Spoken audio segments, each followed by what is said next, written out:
ఒక అమ్మాయి రాత్రంతా శవాల పక్కనే పడుకుంటుంది అంటే మీరు నమ్ముతారా? అవును. ఈ ప్రపంచంలో దెయ్యాలంటూ ఏముండవని బొమే అనే మహిళ నిరూపించాలనుకుంది. అందుకే ఓ విపరీత నిర్ణయం తీసుకుంది.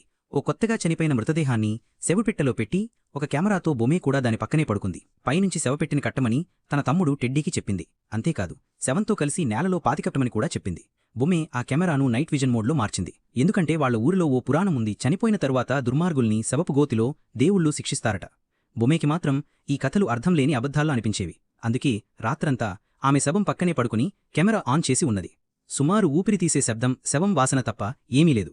ఉదయం టెడ్డీ శవపెట్ట తీయగా బొమే బాగానే బతికి ఉంది. ఇప్పుడు ఆమె టీవీ స్టేషన్కు వెళ్లి ఈ లోకంలో దేవుళ్ళు లేరని, దెయ్యాలు లేరని అందరికీ చూపించాలని చూస్తోంది. ఆమె కెమెరాలో ఉన్న ఫుటేజ్తో మతవిశ్వాసాల్ని తుడిచేయాలని ఉత్సాహంగా ఉంది. కానీ వీడియో ప్లే చేయబోతున్నప్పుడు బొమే షాక్ అయ్యింది. కెమెరాలో ఫుటేజ్ బిగ్ చేస్తే మొత్తం గందరగోళం. వీడియోలో ఏమీ స్పష్టంగా కనిపించదు. వెంటనే బొమేకు విషయం అర్థమైంది. ఇది టెడ్డీ పనేనని. అతన్నడిగినప్పుడు టెడ్డీ ఒప్పుకున్నాడు. నిజమే, ఆ టేప్ను నేనే చెడగొట్టాను. ఎందుకంటే నీకు ఈ దెయ్యాలు దేముళ్ల మధ్యలో చిక్కుకోవద్దని, నీకు గతం మళ్లీ గుర్తొచ్చి బాధపడకూడదని అని అంటాడు.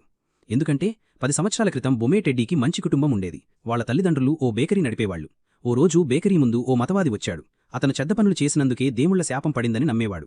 తనను క్షమించమంటూ బాంబుతో తనను తానే పేల్చేసుకున్నాడు. కాని ఆ బాంబు పేలుళ్లో బొమే తల్లిదండ్రులు కూడా చనిపోయారు. అదే రోజు నుండి బొమే గుండెల్లో ద్వేషం నాటుకుపోయింది.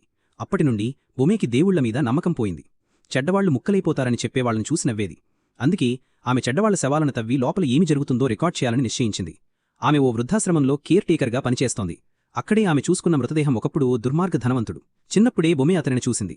అతను అనాథాశ్రమాల్లో విరాళాలిస్తూ బాలుర పట్ల అసహజంగా ప్రవర్తించేవాడు. టెడ్డీ కూడా అతడికి బలయ్యాడు. ఇప్పుడా ధనవంతుడికి క్యాన్సర్ వచ్చింది. పిల్లలు ఆస్తులన్నీ తీసుకుని వదిలేశారు. కర్మ అతడిని వదల్లేదు. కాని ఇది అంతటితో కాదు. బొమే తవ్విన శవపెట్టెలో ఏమి జరిగింది? నిజంగా దెయ్యాలు లేవా? లేదా ఆమెతో ఆ రాత్రి ఎవరు మాట్లాడారు? తర్వాతి ఎపిసోడ్లో మనం చూద్దాం. మరింత భయానికి మిస్టర్ ఈకి సిద్ధంగా ఉండండి.